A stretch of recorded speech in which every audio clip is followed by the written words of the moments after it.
Hello नमस्कार दोस्तों। Recently Bharat के external affair minister doctor S Jaishankar ने एक ट्वीट किया जिसके अंदर उन्होंने बताया कि रेजेना डायलॉग के अंदर भारत आए अर्जेंटीना के फॉरेन अफेयर मिनिस्टर सैंटियागो कफेरो से उनका डिस्कशन हुआ। उस दौरान में उनको पता चला कि सैंटियागो ये वही व्यक्ति हैं जिनके ग्रैंडफादर ने historical jute for wheat agreement sign किया था 1951 में। अब क्या है कि जूट फॉर व्हीट एग्रीमेंट आप में से अधिकतर लोगों को नहीं पता होगा क्योंकि इंडिया के ऑफिशियल रिकॉर्ड के अंदर इसका बहुत डाटा नहीं है।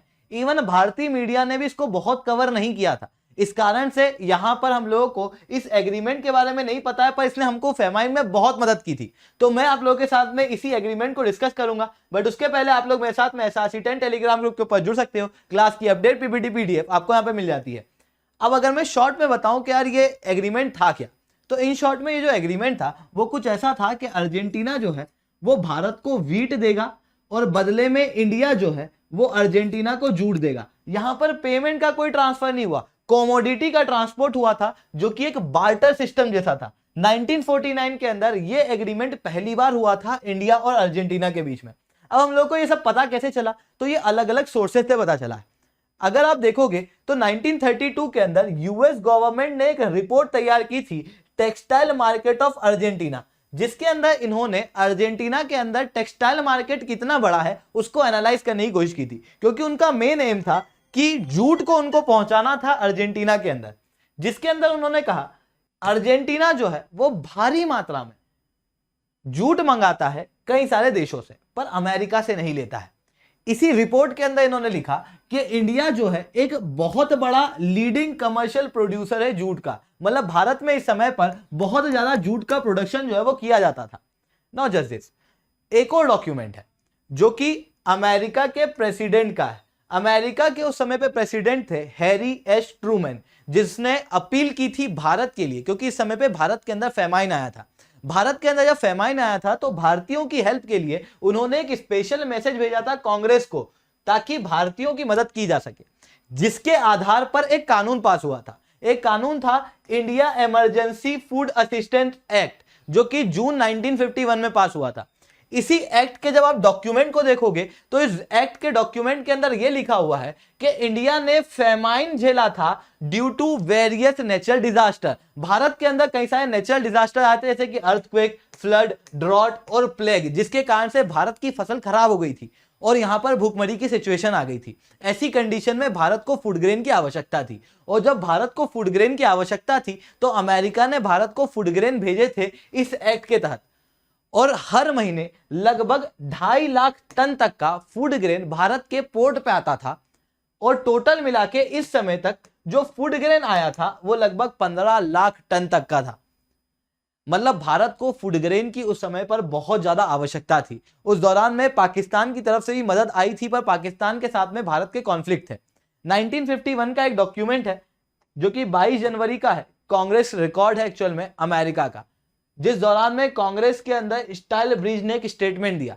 उन्होंने कहा कि इंडिया के अंदर आज वैसी ही स्थिति बन रही है जैसे कि 1949 में बनी थी। 1949 के अंदर जब भारत के अंदर फेमाइन की सिचुएशन थी, उस दौरान में पाकिस्तान ने भारत को 6 लाख टन तक का फूड ग्रेन बेचने की बात की थी कि हम लोग देंगे, पर भारत ने उस फूड ग्रेन को नकार दिया था, मना कर दिया था। और पाकिस्तान से इस दौरान में हम लोगों ने फूड ग्रेन नहीं लिए थे, क्योंकि उस दौरान में जस्ट थोड़े साल पहले ही हम लोगों का युद्ध हुआ था, 1 साल पहले ही हम लोगों का युद्ध हुआ था। तो भारत ने ये फूड ग्रेन को लेने से उस समय पे मना कर दिया था। सिमिलर सिचुएशन 1951 में उभर के आ रही थी। इनका कहना था कि इंडिया को कॉटन की आवश्यकता है, पाकिस्तान दे रहा है, पर भारत पाकिस्तान से ना लेते हुए इजिप्ट से लेगा, जबकि ये दोनों ही चीजें हम लोगों को महंगी पड़ी थी। बट उसके बावजूद हम लोगों ने स्वाभिमान के लिए पाकिस्तान से फूड ग्रेन उस समय पे नहीं खरीदे थे। हम लोग दूसरी जगह से फूड ग्रेन मंगा रहे थे जो कि महंगे थे। अब उसी दौरान में अर्जेंटीना से हम लोग का एग्रीमेंट हुआ। तो हम लोगों को 2 चीज अभी तक समझ में आई इन डॉक्यूमेंट से कि पहला, हम लोगों के पास में जूट अवेलेबल था बहुत मात्रा में, हम लोग एक लीडिंग प्रोड्यूसर थे।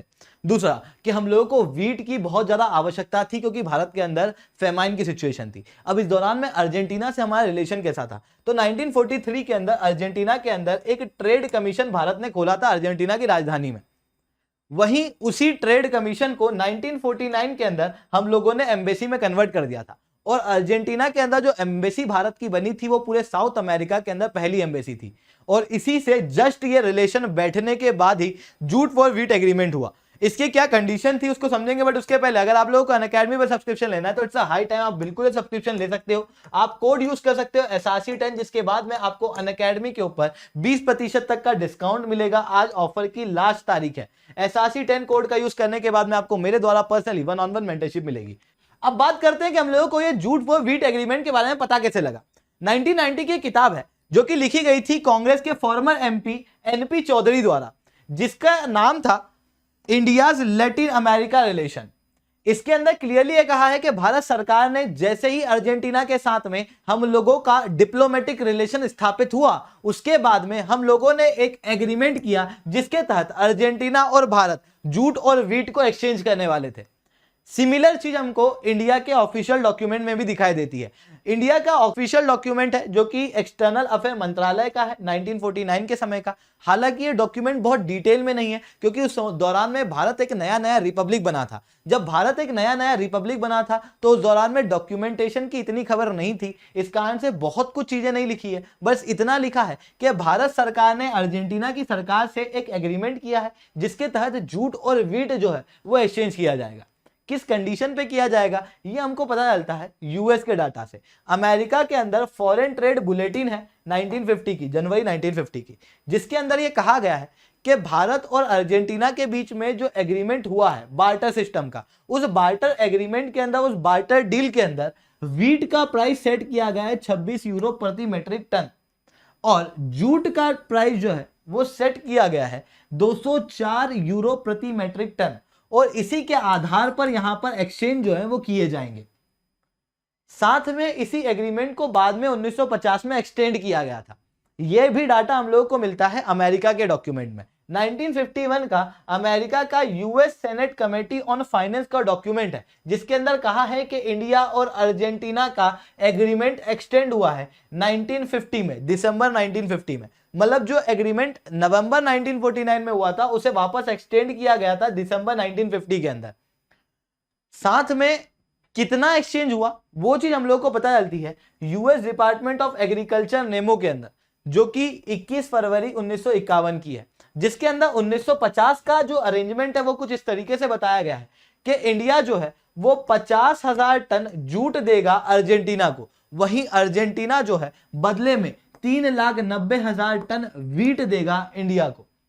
बाद में एक और चीज ये भी कही गई कि एक और एग्रीमेंट हुआ है इंडिया और अर्जेंटीना के बीच में। अब ये नहीं पता है हम लोगों को किसी भी सोर्स से कि ये वही पुराना एग्रीमेंट था जो एक्सटेंड हुआ था या फिर एक नया एग्रीमेंट हुआ था जिसके तहत इंडिया जो है वो 60,000 टन तक का जूट अर्जेंटीना को देने वाला था, और अर्जेंटीना बदले में 4,68,000 टन का व्हीट जो है वो भारत को देने वाला था। इस तरीके से ये जो है एग्रीमेंट हुआ था इंडिया और अर्जेंटीना के अंदर, जिसके डॉक्यूमेंट अलग अलग हैं। एक फिक्स डॉक्यूमेंट इसका नहीं है, अलग अलग डॉक्यूमेंट से, अलग अलग सोर्सेज से हम लोगों को ये व्हीट फॉर जूट एग्रीमेंट के बारे में पता लगता है। तो दोस्तों आज के लिए इतना ही रखते हैं। लेक्चर अच्छा लगा हो तो लाइक करो, लेक्चर बहुत अच्छा लगा हो तो नीचे SRC10 कमेंट करो। अगर आप लोगों को अनअकैडमी के ऊपर सब्सक्रिप्शन लेना है तो इट्स अ हाई टाइम, आप लोग बिल्कुल से सब्सक्राइब कर सकते हो, कोड यूज कर सकते हो SRC10। जब आप SRC10 कोड का यूज करोगे तो आप लोगों को हर वीक मेरे द्वारा टारगेट दिए जाएंगे, मेरे द्वारा आपकी कंप्लीट प्रिपरेशन कराई जाएगी, कंप्लीट प्रैक्टिस कराई जाएगी, स्ट्रेटेजी जो है वो हम लोग साथ में मिलकर बनाएंगे। तो जाओ सब्सक्राइब करो, SRC10 कोड का प्रयोग करो।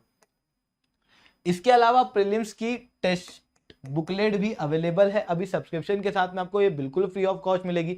साथ में 20,000 रुपए की किताबें आप लोगों को बिल्कुल फ्री ऑफ कॉस्ट मिलने वाली है। इसके अलावा एक अनअकैडमी का कॉम्बैट भी होने वाला है कल, आप बिल्कुल से इसको ज्वाइन कर सकते हो, जहां पर आपको बेहतरीन स्कॉलरशिप मिलेगी। इसको ज्वाइन करने के लिए भी आप यहां पर कोड यूज कर सकते हो SRC10।